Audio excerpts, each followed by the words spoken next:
네, 다 같이 성경을 들고 일어서시기 바랍니다. 봉독해 드릴 하나님의 말씀은 요한계시록 15장, 오늘은 1절에서 8절까지를 다 공부를 할 텐데 1절만 제가 봉독해 드리겠습니다. 이것은 하나님의 말씀입니다.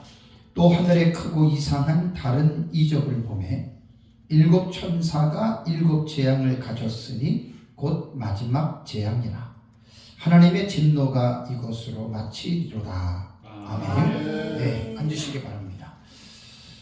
우리가 인간의 언어로 기록된 하나님의 말씀인 성경을 올바르게 이해하기 위해서는 인간의 언어로 기록을 했기 때문에 기록된 글, 곧 문장이죠.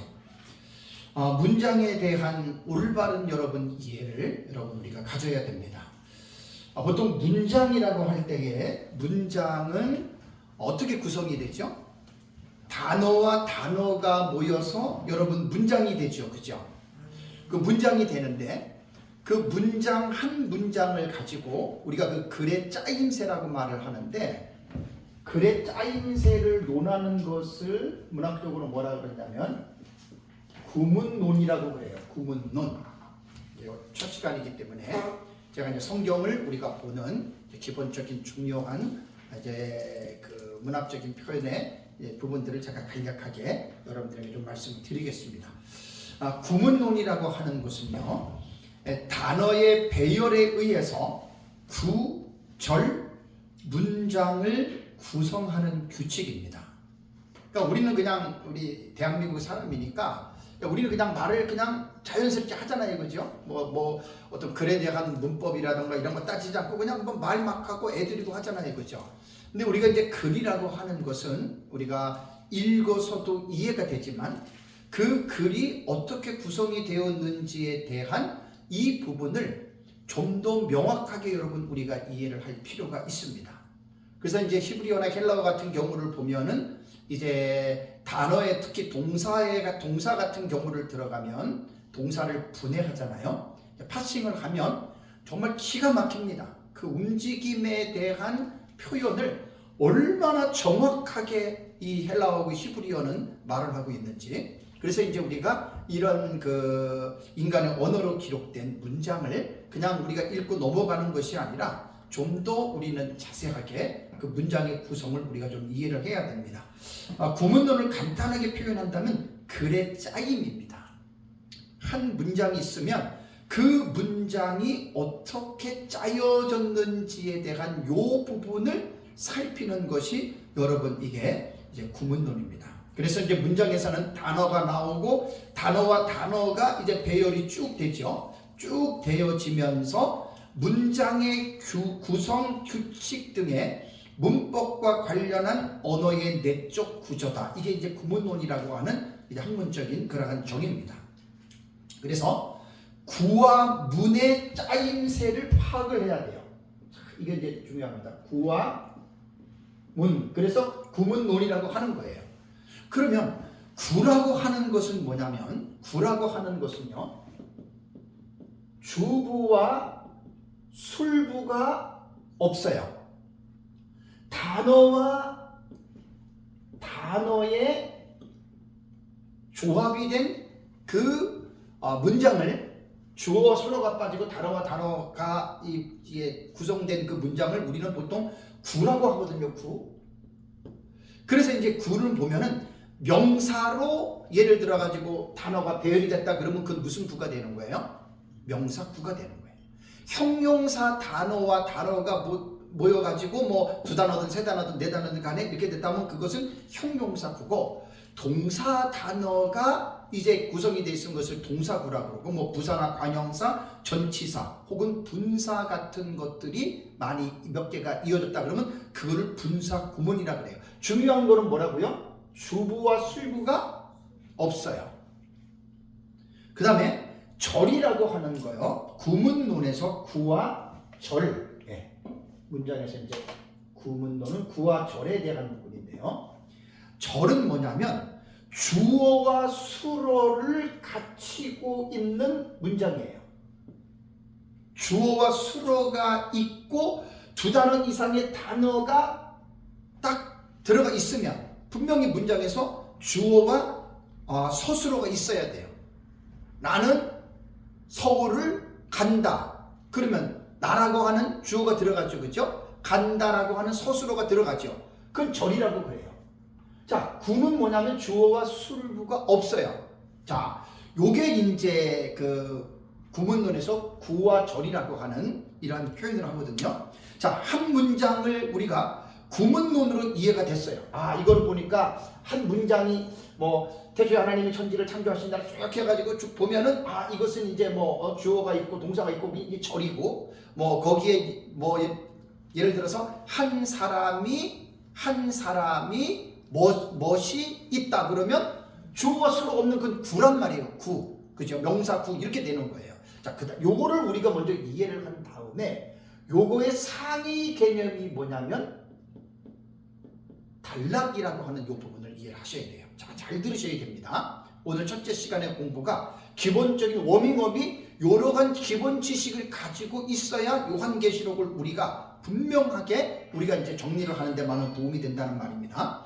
그러니까 여기에서 단락이라고 하는 것은 뭐냐면 구절, 구문론에서 하나의 문장의 상위 개념이 뭐냐면 단락이라고 하는 것인데 이 한 문장을 우리가 구문론으로 이해가 됐다면 문장이 연속돼서 그 문장이 또 모이는 거예요. 더 많이 모이면 그것을 우리는 단락이라고 이야기를 하는데 단락이라고 하는 뜻은 뭐냐면 글을 내용상으로 끊어서 한 문장, 두 문장, 세 문장도 돼요. 내용상으로 끊어서 구분한 하나하나의 토막, 그걸 단락이라 그래요.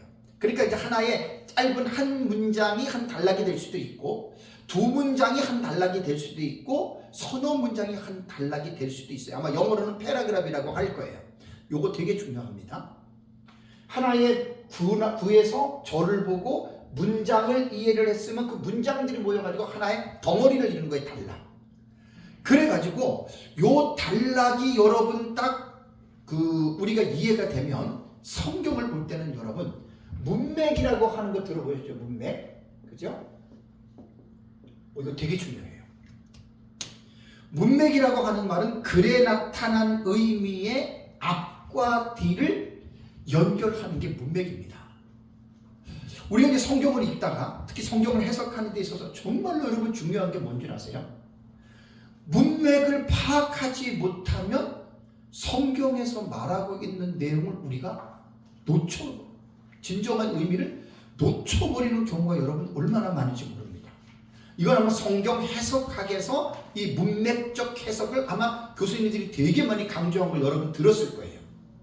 그러니까 문맥을 우리가 구분해서 문맥을 이해하지 못하면 그 어려운 어떤 그러한 파트에 속해 있는 이러한 내용들을요 우리가 그냥 잘못 오해하고 잘못 우리가 여러분 넘어갈 수 있는 경우들이 많이 있습니다. 그래서 제가 이제 이 강의 준비하면서 우리말 사전적인 의미를 찾아보니까 문맥이 닿다라고 하는 말을 써요. 문맥이 닿는다. 이 말이 뭐냐면 글의 앞뒤 관계가 이해가 된다. 이런 말입니다.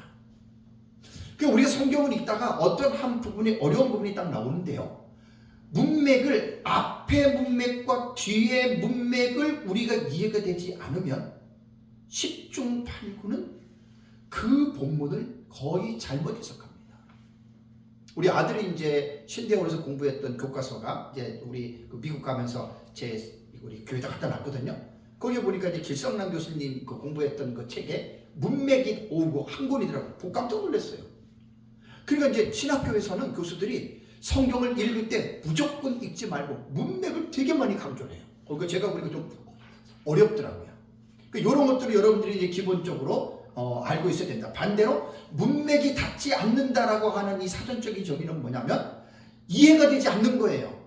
여기서 분명히 이 말을 했는데 이 말이 앞의 문맥과 연결된 그 문장인지 아니면 뒤에 있는 문장과 연결이 되는지 이게 문맥에 대한 이해예요.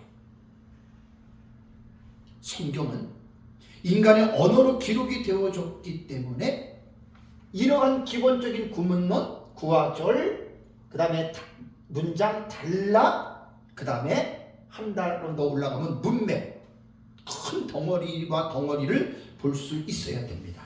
특히 요한계시록을 읽을 때는 더더욱 그렇습니다. 이게 제가 지금 이제 서론이에요. 오늘 강의하는 서론이에요. 자, 그러면 이제 요한계시록을 올바르게 여러분들이 이해하기 위해서는 장과 절에 얽매이면 여러분 절대로 안 됩니다. 왜 그렇다 그랬죠?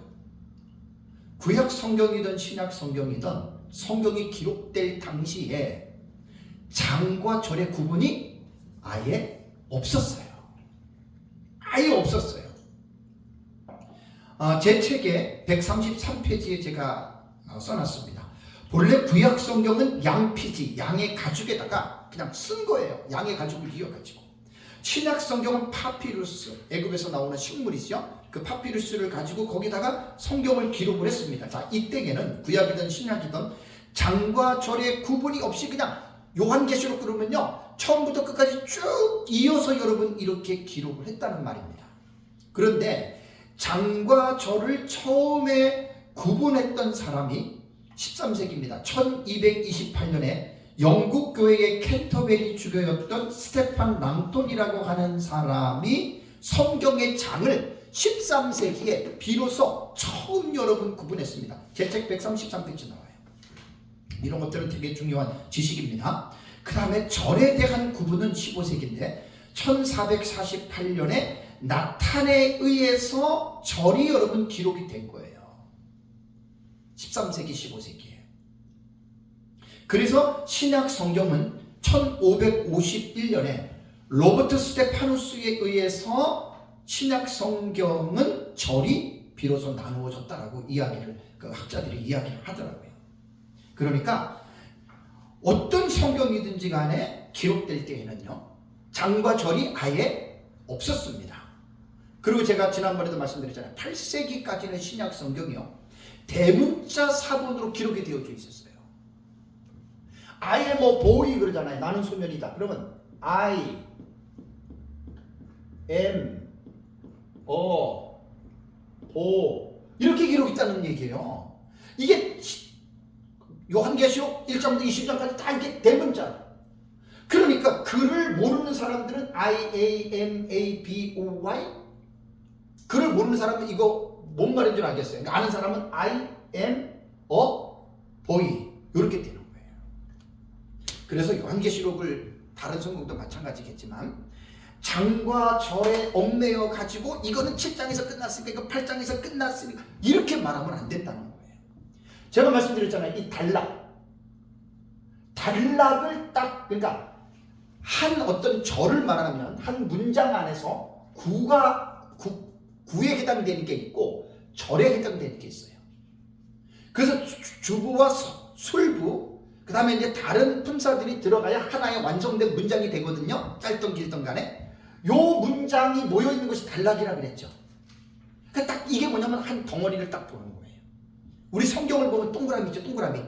동그라미 쳐놓은 것들이 이 단락을 여러분 구분해 놓은 겁니다. 근데 정확하지는 않아요. 자세히 보면 정확하지는 않습니다. 그래서 우리가 이제 장과 절을 말을 할 때에는 우리가 의사소통을 하기 위해서 필요해요. 예를 들어 가지고 7째 인이 떨어집니다라고 할 때는 장과 절이 없어요. 그럼 우리가 어떻게 해야 돼요? 여러분 더 넘어가면 이렇게 얘기를 하잖아요. 그죠? 근데 7째 인이 딱 떨어질 때가 언제냐면은 장과 절로 말하면 8장 1절에 7째 인이 떨어지는 거예요. 자, 이럴 때에 우리가 장과 절을 사용해서 우리 서로 소통하기에 편한 가운데에 장과 절을 사용해야지, 내용을 해석하는데 뭐 몇 장에서 몇 절에서 이런 것들은 여러분 우리가 상당히 조심해야 될 수 있다라고 하는 말입니다. 자, 한 문맥에서는요, 문장이 하나일 수도 있고 여러 개가 될 수도 있습니다. 또 하나, 한 문맥에는 사건이 있을 수도 있고 어떻게 해요? 없을 수도 있어요. 제가 12장 강의할 때 지지난달에 2달 전에 말씀드렸잖아요. 그죠? 이 부분은 묘사한 거예요. 묘사. 사건이 없어요. 그러니까 그 한 문장 안에서 우리는 이러한 부분들을 이것이 묘사하는 부분이냐 아니면 이것이 사건이냐, 또 한 문장 안에, 짧은 문장 안에서도 두 개의 사건이 일어날 수 있죠. 그죠? 그래서 이제 12장에 여자가 아들을 낳음에 그 다음에 그 아들이 하늘로 올라가더라. 그러면 그 12장 5절에는 비록 짧은 한 절이지만 사건은 몇 개가 돼요? 2개가 돼요. 그래서 우리가 문장을 아주 세심하게 세밀하게 여러분들의 성경을 우리는 여러분 관찰을 해야 됩니다. 자, 지난달에는 제가 14장에 대해서 말씀을 드렸죠. 자, 14장은 객관적으로 볼 때는 그 몇 가지가 있냐면 5가지 사건이 기록이 되어져 있습니다. 첫 번째의 그 단락이 14장 1절과 5절이죠. 하늘의 시온산에 올라가 있는 14만 4천, 그것이 첫 번째고요. 두 번째 그 사건이 뭐냐면 6절에서 12절 공중에 날아가는 새 천사의 메시지가 두 번째 사건이고, 다음에 14장 13절에 하늘에서 들리는 음성이 있죠. 그것도 하나의 사건입니다. 다음에 14절에서 16절이 네 번째가 땅의 곡식을 수확하는 그 내용이 나오고, 그 다음에 17절에서 20절이 세상에 심판하는 진노의 큰 포도주 틀에 대한 심판입니다. 지난달에 제가 14장을 했습니다. 자, 그러면 제가 이번에는 15장을 하는데, 첫 번째 제가 1절을 읽었잖아요. 그죠? 그러면 읽기 전에 계시록 15장을 먼저 우리는 구분을 먼저 해야 됩니다. 이거는 뭐 장에 얽매이 있는 게 아니라 우리가 서로 의사소통을 편하게 하기 위해서 우리가 이런 부분을 말씀을 드리는 거예요. 자, 대충 15장은요 3개의 문맥이 나와요.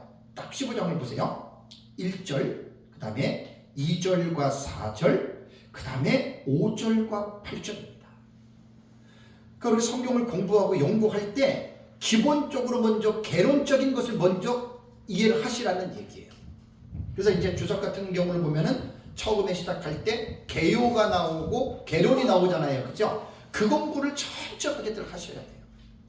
그럼 성경을 우리가 딱 기본적으로 윤곽을 우리가 분명하게 잡을 수가 있거든요. 자, 그러면은 1절 같은 경우에는 한 절이잖아요. 이거는 사건은 없어요. 그러니까 묘사만 있는 거예요. 묘사만. 그래서 15장에는 사건이 2개가 나오는데 2절과 5절 한 사건, 5절과 8절에 한 사건이 나옵니다. 이게 이제 개론적으로 개요를 살펴본 거고, 자, 제가 1절을 여러분들에게 아까 우리가 봉독해 드렸는데요. 자, 1절을 다시 한번 보십시오. 또 하늘에 크고 이상한 다른 이적을 보매 7 천사가 7 재앙을 가졌으니 곧 마지막 재앙이라 하나님의 진노가 이것으로 마치리로다 라는 글을 우리가 읽었습니다. 한 문장입니다. 물론 여기서 주어, 동사, 뭐 명사, 형용사, 구 이런 것들을 여러분 우리가 이제 살펴봐야 되는데, 그거는 보지 않더라도 여기서 이제 중요한 게 뭐냐면 1절에서는 7 천사가 7 재앙을 가졌으니라는 말이 나와요. 그죠?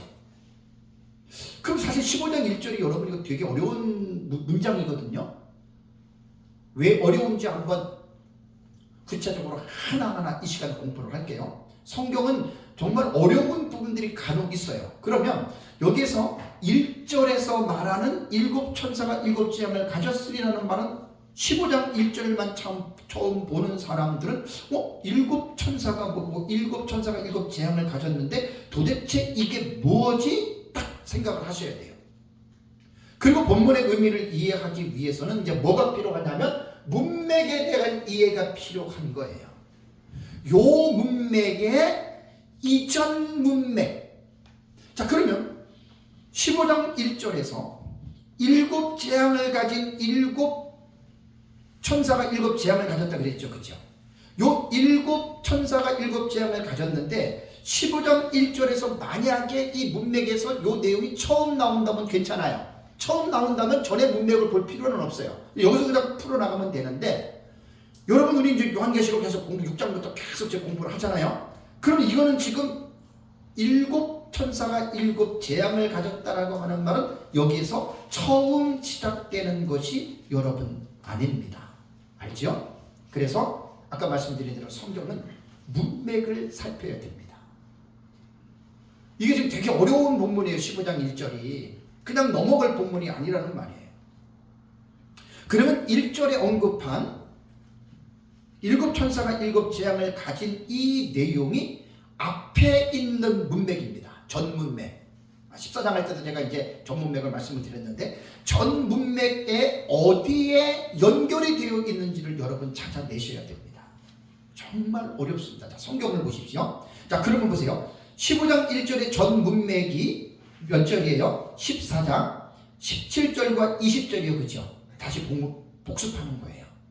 복습을 자꾸만 하시면 이게 이제 딱 기억에 남거든요. 그러면 17절과 20절은 우리가 지난달에 공부를 했지만 이게 땅에 익은 포도송이를 지금 취소하는 거죠. 짓밟는 거죠. 그죠? 이 세상 멸망에 대한 계시거든요. 그럼 여러분 이 문맥에서 15장 1절의 문맥과 연관이 직접적인 연관이 있습니까? 없습니까? 없어요.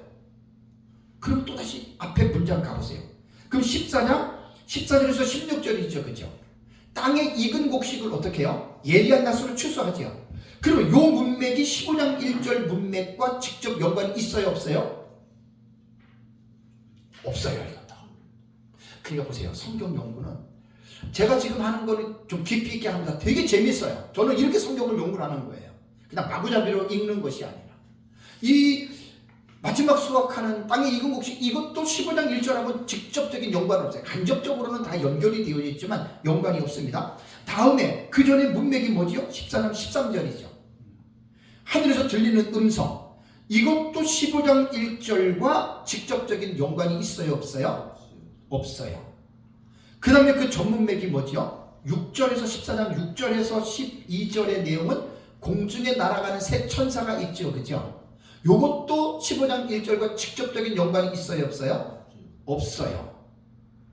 그럼 도대체 어디 있는 거야? 이렇게 성경을 계속해서 지금 찾아서 가셔야 돼요. 그 다음에 그 전문맥이 또 뭡니까? 14장 1절과 5절이죠. 그죠? 하늘의 시온산에 올라가 있는 14만 4천이잖아요. 이게 15장 1절과 연관이 있어요? 없어요? 없어요. 그러면 도대체 어디가 있지? 여러분 이게 되게 어려운 부분, 일이 어려운 거예요. 다음에 그 전문맥이 뭐지요? 13장 11절과 18절이죠.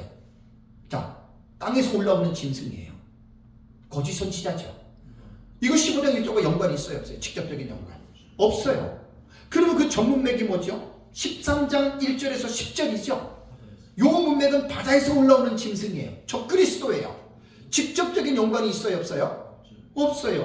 이거 참 되게 짜증나네. 이제 이런 게 이제 연구를 하면 있어야 돼요. 도대체 어디 있는 거야? 또 12장 전문맥으로 가보십시오. 자, 12장에는 8가지 사건이 나온다 그랬어요. 그죠? 해로 옷 입은 여자를 붉은 용이 박해하는데 사탄이 하나님의 교회를 박해하는 내용이 12장. 요한계시록 12장은 내용이 정말 여러분 어렵습니다. 이거 3달 전인가 4달 전에 이거 제가 강의를 했어요. 정말 어려운 내용이에요. 사건이 8가지거든요. 그럼 12장을 아무리 봐도 15장 1절과의 지금 직접적인 연관이 있어요? 없어요? 이 문맥에? 없지요. 그죠? 자, 제가 지금 뭘 지금 강조를 하는지 아시죠? 왜 처음에 시작할 때 구문론을 얘기를 하고 구화절을 얘기를 하고 그 다음에 단락을 얘기하고 문맥을 왜 얘기를 했냐면 성경을 읽을 때 가장 기본적인 게 이렇게 시작해야 된다는 이야기입니다. 이렇게 시작하지 않으면 찾아낼 수가 없어요. 자, 그럼 12장도 안 해요. 그럼 12장 전 문맥이 뭡니까? 11장 15절에서 19절이죠. 그죠? 자, 11장 15절에서 19절을 읽어보시면 15절 한번 볼까요? 11장 15절 7째 천사가 나팔을 불매 하늘에 큰 음성들이 나서 이르되 이게 뭔 얘기예요? 이것이 15장 1절과 어떻게 해요? 직접적인 연관이 있는 거예요. 자, 어때요 여러분? 그러니까 15장 1절을 그냥 읽어서는 안 된다는 거예요. 제 얘기는. 그러니까 15장 1절은요 어떻게 보면은 이게 결론적으로 말하면 뭐지요? 후 문맥으로 보면은 15장 2절과 4절이 뭡니까? 불이 섞인 유리바닷가에 대한 계시가 나오죠. 그죠? 그리고 나서 이제 그 다음 문맥이 뭐냐면 15장 5절과 8절의 내용이 7번째 나팔의 내용이 뭐라고요? 7금 대접이에요. 그러면 여기서 우리가 뭘 볼 수가 있냐면 7번째 나팔 있잖아요. 7번째 나팔은 계속 반복한 거예요.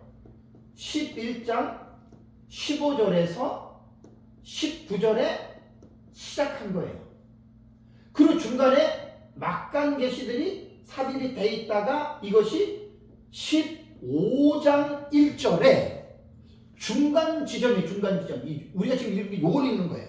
여기 나오다가 그 다음에 15장 2절과 4절에 불이 섞인 유리 바닷가 요 지금 중간에 나오다가 15장 5절에서 8절의 내용이 7번째 나팔의 본 내용이라는 말이에요.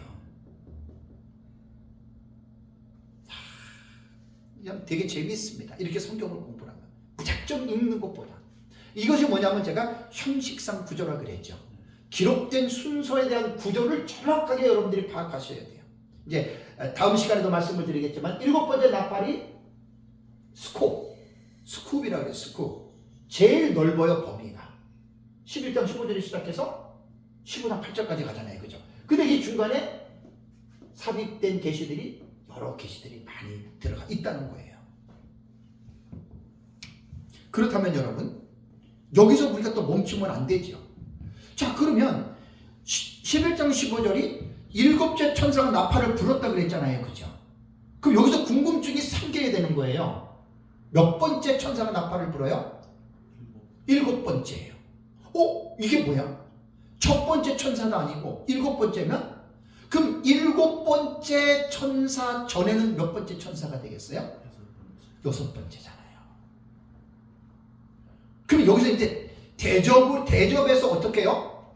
나팔로 지금 후퇴한 거예요. 나팔로. 그러면 여기서 궁금증이 생겨서 그러면 7번째 천사가 나팔을 불었으니까 그럼 6번째 천사가 어디에 나오지? 요걸 찾아야 돼요. 그러면 11장 1절에서 여러분 14절까지는요. 6번째 나팔하고는 상관이 없는 계시가 삽입이 됐어요. 그죠? 다음에 10장을 봐도 하늘에서 내려온 신생 천사가 내려오는 10장도 6번째 천사 나팔 아니에요. 그죠? 자, 그 전에 문맥을 보십시오. 19장 13절에서 21절인데 13절 한번 우리 볼까요? 13절 6째 천사가 나팔을 불며 나오죠. 그죠? 그럼 어떻게 되는 겁니까? 11장 15절에서 7째 천사가 나팔을 불었죠. 그럼 7째 이전의 문맥에 6번째 천사가 나팔을 부는 게 언제냐면은 9장 13절에서 21절에 나오죠. 그럼 10장과 11장 14절까지는 뭐예요? 6번째 나팔과 7번째 나팔이 불려지는 그 사이에 10장과 11장 1절에서 14절이 어떻게 해요? 삽입이 되어져 있는 거예요. 이걸 우리는 무슨 계시? 막간 계시라고 말하는 거예요. 막간 계시. 그러면 13절이 6째 천사가 나팔을 불면 또 우리 궁금증이 생겨요. 6번째 전에 문맥이 뭐가 돼야 되겠어요? 5번째가 돼야 되잖아요. 그럼 앞으로 가보시면 9장 1절을 보시죠. 9장 1절을 보시면 뭐가 나옵니까? 5째 천사가 나팔을 불매 그랬잖아요. 그죠? 5째 천사가 9장 1절에서 12절까지 나오는 거예요. 그죠? 그러면 5째 천사 우리는 뭘 봐야 돼요? 4째 천사의 문맥을 봐야 되잖아요. 그러면 전의 문맥이 뭐죠? 8장 13절이에요. 8장 13절 읽어보세요. 내가 또 보고 들으니 공중에서 날아가는 독수리가 큰 소리로 이르되 땅에 사는 자들에게 화가 있으리니 이는 새 천사들이 부려야 할 나팔 소리가 남아 있음이로다 하더라 그랬죠. 이거는 4번째 나팔이 아니에요. 그러면 5번째 나팔 이전에 들어간 문맥이 공중에 날아가는 독수리가 우아이 화가 있도다 외쳤죠. 그죠? 이거는 5번째와 4번째 천사 사이에 삽입된 내용입니다. 여기 막간 계십니다. 자, 그러면 12절 보세요. 12절 보면 뭐가 나옵니까? 4째 천사가 나팔을 부니 딱 나오죠. 그죠? 다음에 셋째 천사는 어디지? 10절 보세요. 셋째 천사가 나팔을 부니 나왔죠. 8절에 둘째 천사가 나팔을 부니 나왔죠. 다음에 7절 보세요. 8장 7절 첫째 천사가 나팔을 부니 이렇게 돼요. 지금 제가 15장 1절에 7 천사가 7 재앙을 가졌다라고 하는 이 15장 1절이 어디에서부터 이게 연결이 됐느냐를 문맥적으로 지금 고찰하면서 8장까지 내려온 거예요. 이게.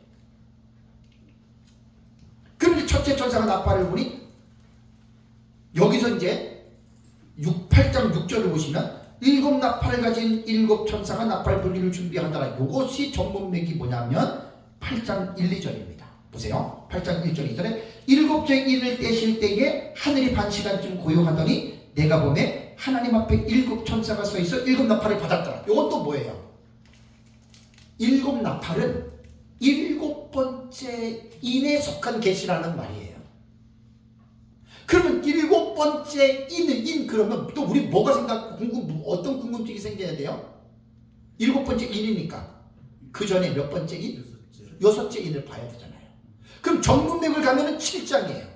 7장은 14만 4천과 휘도리브 큰 물이 두 가지 사건이 나오는데 이거는 여섯 번째 인이 아니에요. 그리고 여러분 6장을 가보세요. 6장을 가면은 12절에 내가 보니 여섯째 인을 떼실 때에 6장 여기 여섯째 인이 나오고 그러면 여섯째 인 이전에는 몇 번째 인이 나와야 돼요? 다섯째 인인데 9절을 보십시오.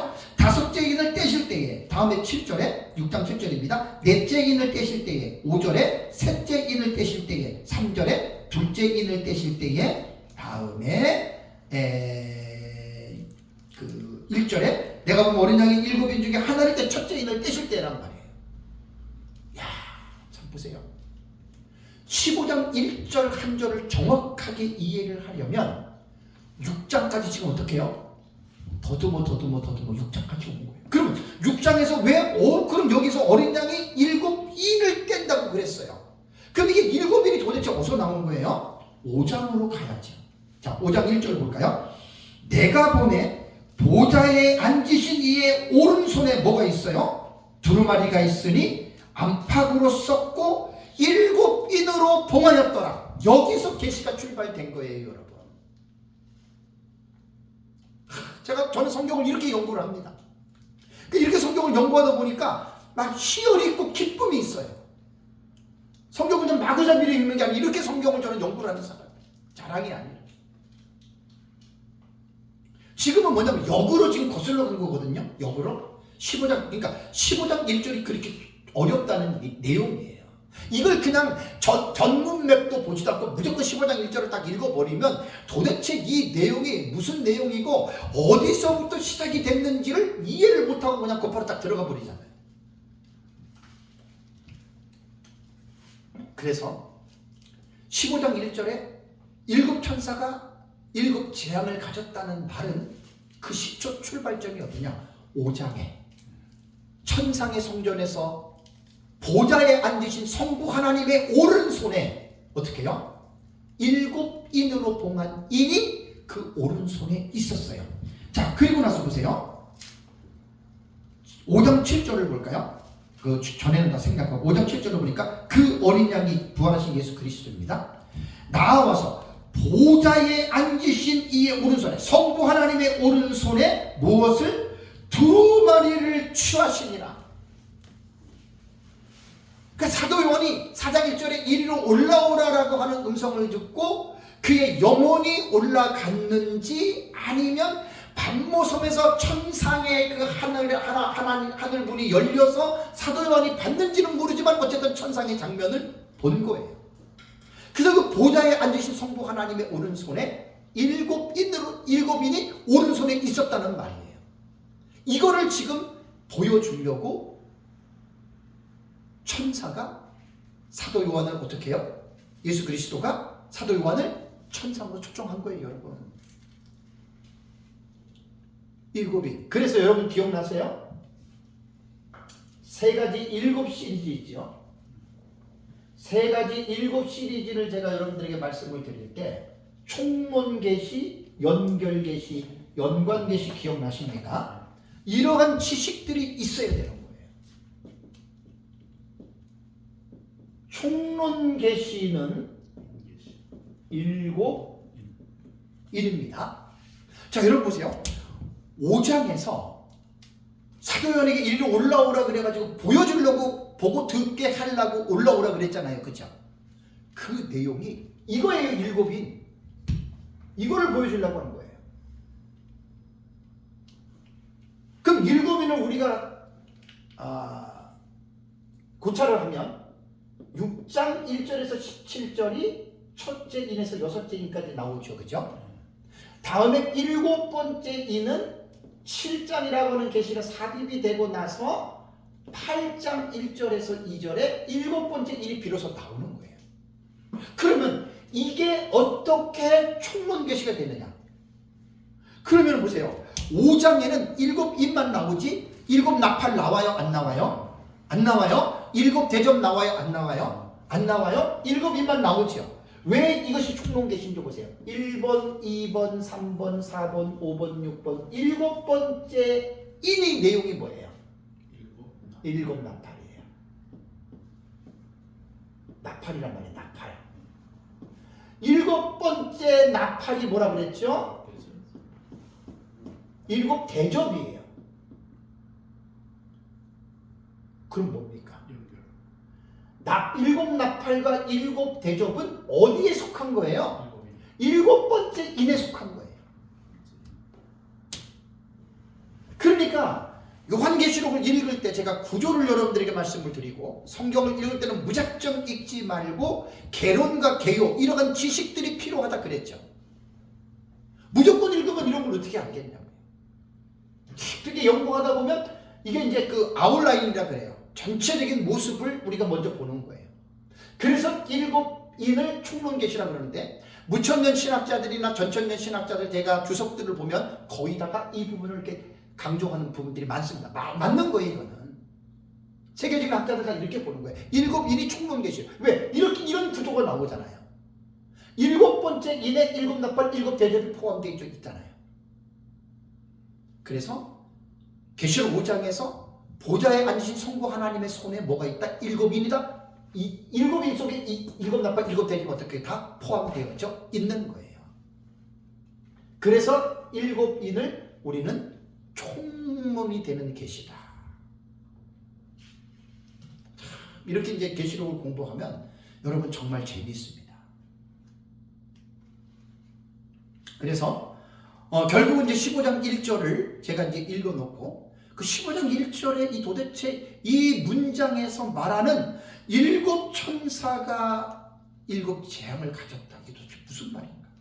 아까도 말씀드린 대로 이 15장 1절의 계시가 여기에서 처음 출발되는 것이라면 어떻게 보면 전 문맥을 찾을 필요가 사실 없어요. 그죠? 그런데 왜 전 문맥을 우리가 반드시 봐야 되냐면 내가 지금 보고 있는 이 문장과 이 문맥이 전에 있는 문맥들과 어떠한 연관성이 있는가를 살펴야 우리가 읽는 성경의 본문의 의미를 정확하게 여러분 우리가 이해할 수 있습니다. 우리가 사실 성경을 읽다가 문맥에 대한 여러분 이해가 없으면요 얼마나 많이 우리가 성경을 오해하는 줄 아십니까? 많이들 여러분 오해합니다. 목사님들 설교하는 거 들어보면 이 문맥적인 이해를 거의 못하고 하는 경우들이 공부하지 않는 목사님들은 설교가 틀린 설교들이 되게 많아요. 진짜입니다. 성경을 잘하는 사람들이 설교를 들으면 틀린 거를 잡아내거든요. 잡아내려고 잡아내는 게 아니라 잡아내요. 하박국서 3장 2절에 주는 주의 일을 수년 내에 부흥케 하옵소서 그랬잖아요. 그죠? 그 부흥케 하라는 말이 남유다가 멸망하고 멸망한 남유다가 속히 그 또 광성한 나라로 부흥시켜 달라는 그러한 말입니까? 아니란 말이에요. 그럼 이제 하박국의 의미가 이제 하나님이 바벨론을 통해서 너희를 망하게 하실 것이다. 그 음성을 하박국이 듣고 하박국이 하나님에게 항변하고 따지는 거예요.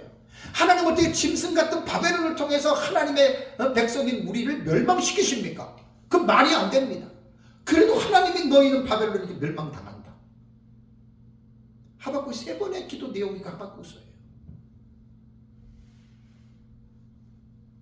수년 내에 부흥케 하옵소서라고 하는 말은 원문의 의미를 잘 들어가 보면은요 무슨 뜻이냐면 망했던 나라가 부강하게 일어서는 게 아니라 하나님이 바벨론을 통해서 너희 나라를 망하게 할 것이다. 처음에는 이 하박국이 항변했지만 시간이 지난 다음에 그 의미를 깨닫고 주는 주의 일을 수면 내에 부흥케 하옵소서. 부흥이라고 하는 이 단어가요, 하나님이 결정한 대로 이 나라가 바벨론에 의해서 망하게 해달라, 그런 뜻이에요. 원래 그게 왜? 그것은 보세요. 하나님이 정해놓은 섭리를 인간이 뒤집을 수 있어요, 없어요? 없는 거예요. 그러니까 하나님 계획하신 대로 이 일을 빨리 속히 이루어달라, 그게 우리 말은 부흥케 하옵소서라고 하는데 번역이 잘못된 거예요. 그거는 속히 하나님의 계획대로 이렇게 해 주십시오. 그리고 그 3절 뒤에 나오는 2절 뒤에 나오는 문맥이 뭐예요? 진노 중에라도 긍휼을 베풀어 달라고 기도하죠. 뭐냐면 바벨론에 의해서 우리나라가 멸망할 수밖에 없는 거는 유다가 우상 숭배 때문에 멸망할 수밖에 없기 때문에 멸망하는 거잖아요. 그러니까 멸망하는 가정에서 하나님 진노 중에라도 이 민족을 불쌍히 여겨 달라고, 그런 뜻이라는 말이에요. 그 설교자들이 성경에 대한 올바른 지식, 문맥, 앞뒤 문맥이라든가 이런 것 없이 그냥 본문에 들어가가지고 그냥 성경을 해석하다 보면 여러분 이거 빙산의 일각입니다. 어느 정도로 많으냐? 너무 많아서 제가 말을 못합니다. 왜냐하면 성경을 한 20여 년 전에 연구하기 전인 저의 모습이기도 하고, 지금 목사님들 설교를 가끔 이렇게 들어보고 그러면 진짜 여러분 틀린 설교들이 너무 많아요. 그래도 원문을 조금 공부를 하다 보면요, 틀린 게 더 많이 나와요. 말도 못하게 나와요. 우리말에는 명령형이지만 원문을 보면 명령형이 아니거든요. 근데 그걸 명령형이라고 얘기를 하는 거야. 그건 여러분 무지해서 그렇지만 그 성경을 잘못 본 거예요. 그래서 우리말 성경을 보기 전에 우리는 뭘 봐야 돼요? 원문을 봐야 돼요. 원문에서 이 구문론이라고 하는 거, 이거 정말 저도 실력이 없어서 못 보지만 봐야 됩니다. 저도 원어 멘토에게 모르면 계속 물어보고 하기 때문에 여러분 원어를 꼭 보셔야 돼요. 그래서 이 15장 1절이 그냥 단순하게 읽고 훅 지나가는 게 아니라는 거예요. 전문맥을 찾아가다 보니까 어떻게 돼요? 이 문맥이 연관된 시작이 계시록 5장에 나오잖아요. 보좌에 앉으신 이의 오른손에 7인, 그 7인을 쫙 펼쳐보면 7대는 여기 나오는 거예요. 여기.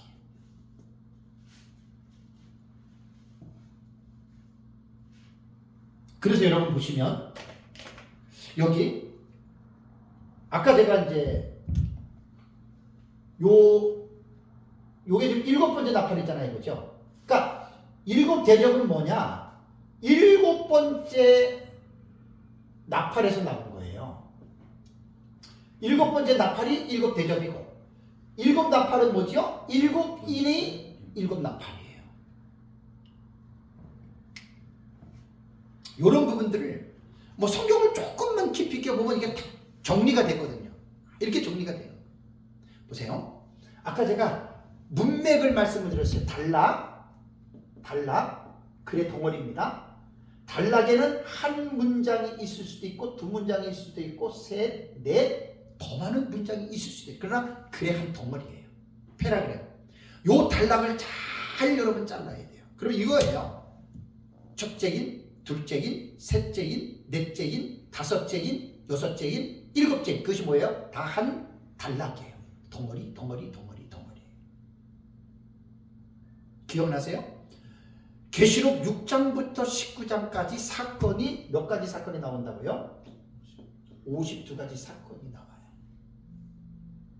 단락은 아직 제가 정확하게 구분을 안 했지만 사건이 52가지인데 이번에 제가 요한계시록 독법 책을 쓰면 이제 이거 다 구분해서 내가 책에다 넣으려고 그래요.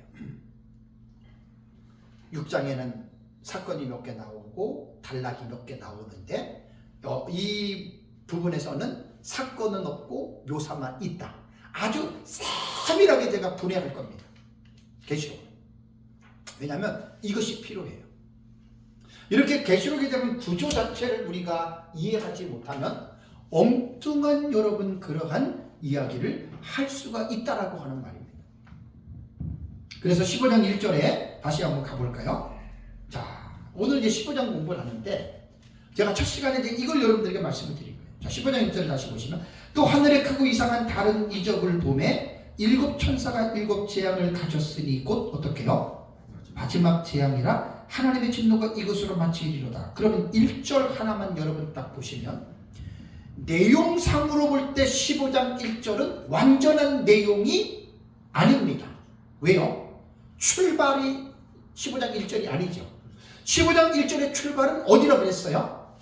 11장 15절과 19절 일곱 번째 나팔이 불렸다는 거예요.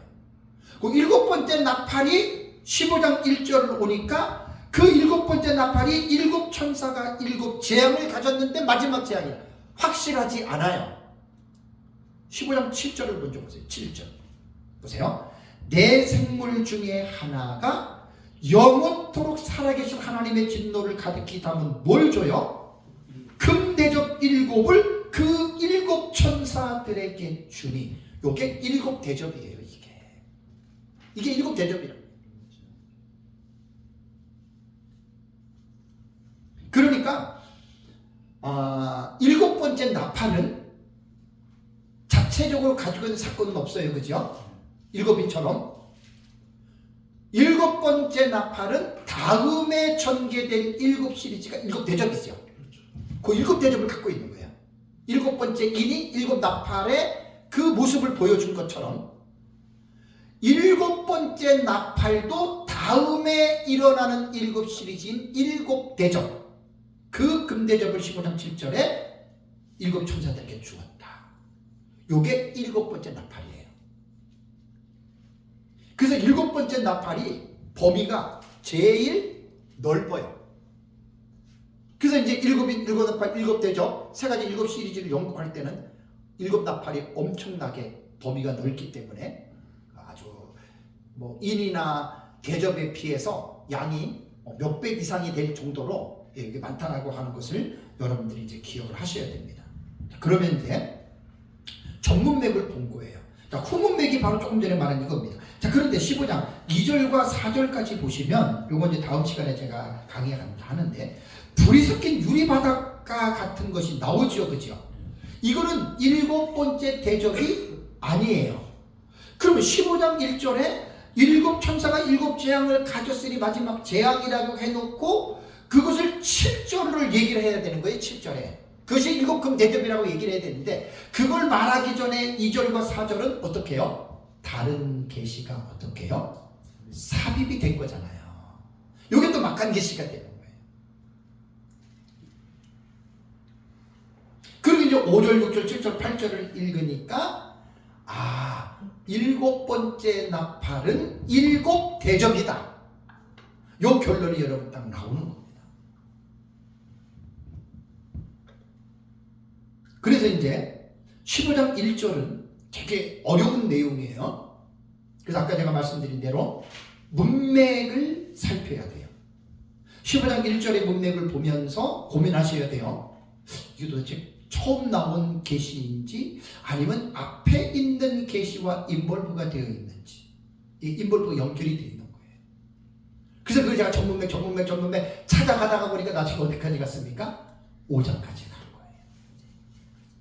성경은 이렇게들 연구하고 이렇게들 공부를 하면 그냥 여러분 시간 가는지 모릅니다. 그냥 쏙 빠집니다.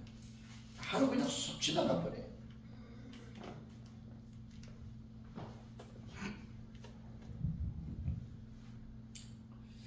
그래서 이제 15장 1절은 우리가 이제 전문맥을 제가 이제 좀 아주 오래 많은 시간을 들여서 전문맥을 하나하나 쭉쭉쭉 들어가면서 이게 이제 우리가 뭐예요? 복습한 거예요. 복습. 그죠? 복습이 되고. 봉경과 삽경이라는 말 이해하시죠? 기억나시죠? 봉경과 삽경.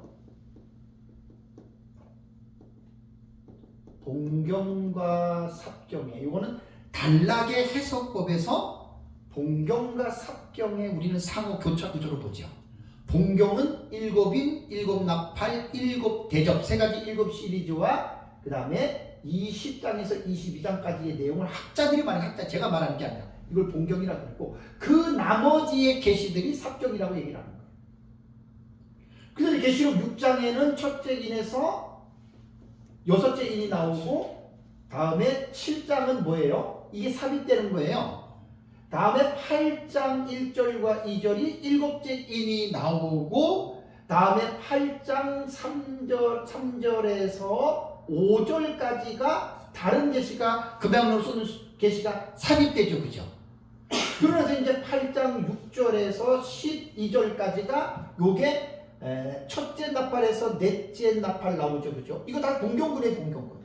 그 다음에 8장 13절에 공중에 날아가는 독수리 다른 계시가 삽입됐잖아요. 그래서 본경은 세 가지 7 시리즈를 말하고 삽경은 그 사이사이에 들어가는 내용들이에요. 그래서 요한계시록 6장부터 19장까지가 52가지 사건이 나온다 그랬어요. 세 가지 7 시리즈를 말하면 3, 7에 21, 21가지 사건이 나오죠. 그죠? 그럼 나머지 52개니까 31가지는 뭐예요? 어떤 사건이에요? 이게 바로 삽경이에요. 막간 계시들의 내용이에요. 제가 다 하나하나씩 아주 분해를 해놓은 거예요. 분해를. 구분을 탁탁탁 해놓은 거예요. 그래서 6장부터 19장까지는 52가지 사건 가운데에 세 가지 7 시리즈 사건과 그 동경이죠. 그죠? 나머지 계시들은 삽경이라는 거예요. 막간 계시. 이것들이 함께 합해서 6장부터 19장까지 52가지의 사건이 우리는 어떻게 해요? 한 일회의 기간에 이 사건이 일어난다. 이게 우리가 보는 신학적 입장이에요. 제가 늘 강의하면서 말씀을 드리잖아요. 종말론 공부하고 성경을 공부할 때는 마구잡이로 공부하면 안 돼요.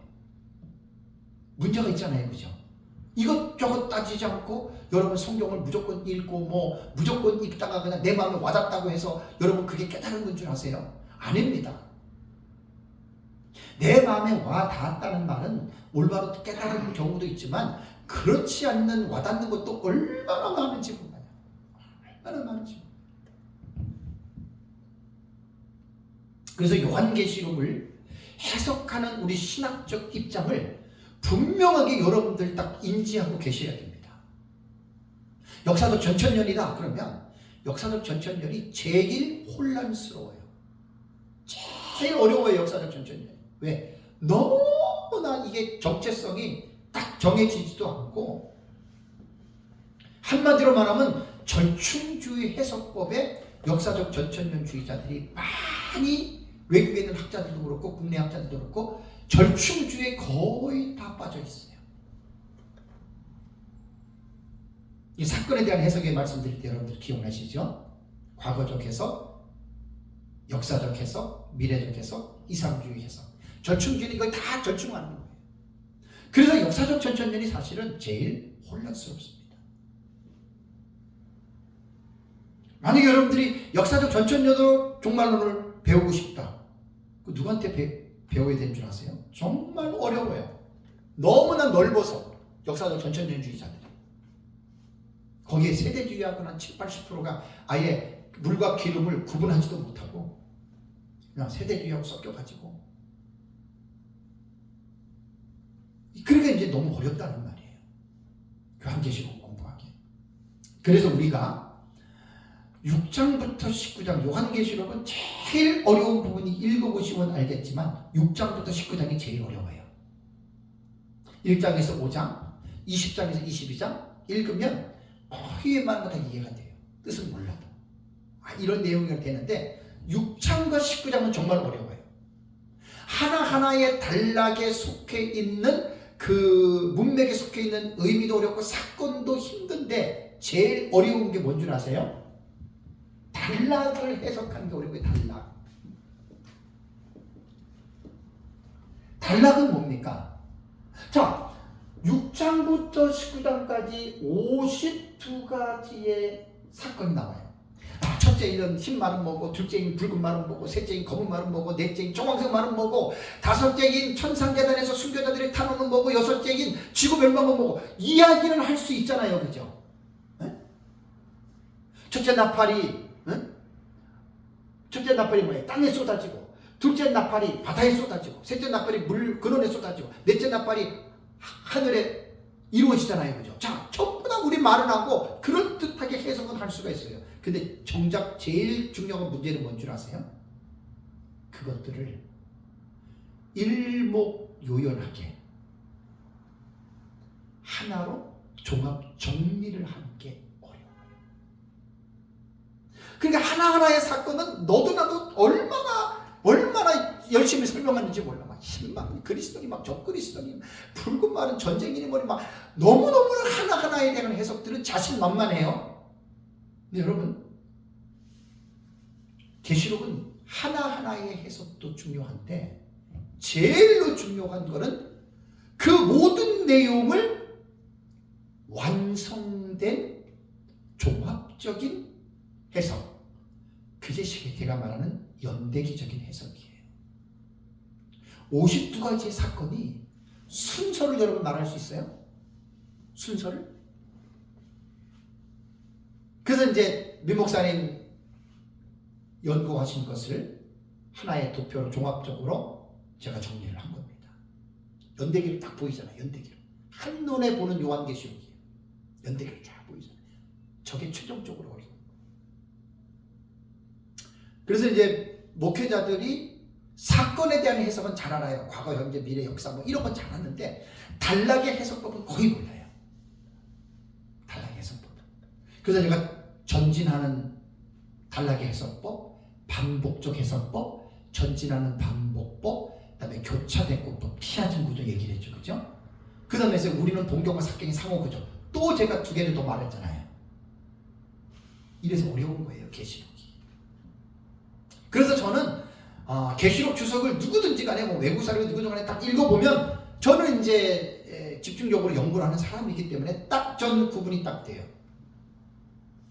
이 사람이 어떻게 보고 어떻게 보는지 딱 저는 감이 와요.